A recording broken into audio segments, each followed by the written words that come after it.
Hi! Welcome to Introduction to Russian. My name is Alicia, and I'm joined by... Hi everyone, I'm Katya.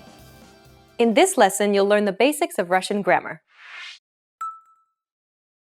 Word order refers to the order in which words are structured to form a sentence in a given language. Consider the English sentence, I ate an apple. But first, let's remove the article an here for simplicity, so we're just left with I ate apple. The basic word order for English is subject, verb, object, or SVO for short. If we break down the English sentence, I ate apple, we can see that the subject I is presented first, followed by the verb ate, and then finally the object apple is positioned last.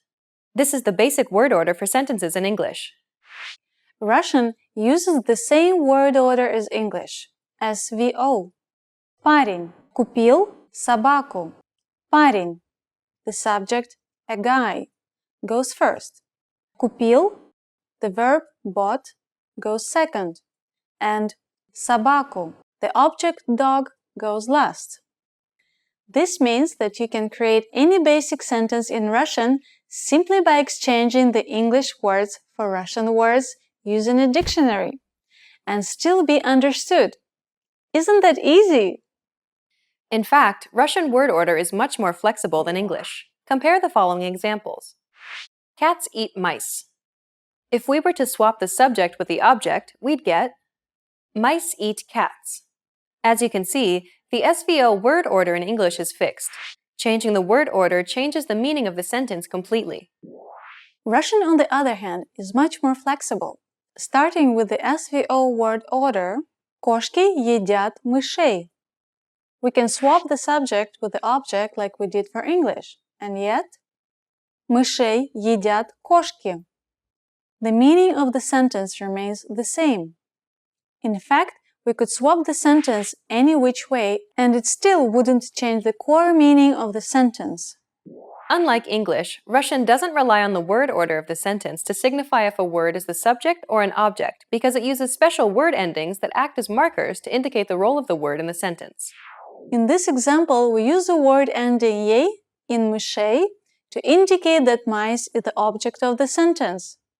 And so we can move it around anywhere in the sentence and it still be the object. Now you know how to create basic sentences in Russian, but how do you make a sentence negative? Negation in Russian is easy. Just add "не", meaning no, before the verb. Он спит. Он не спит. Я знаю. Я не знаю.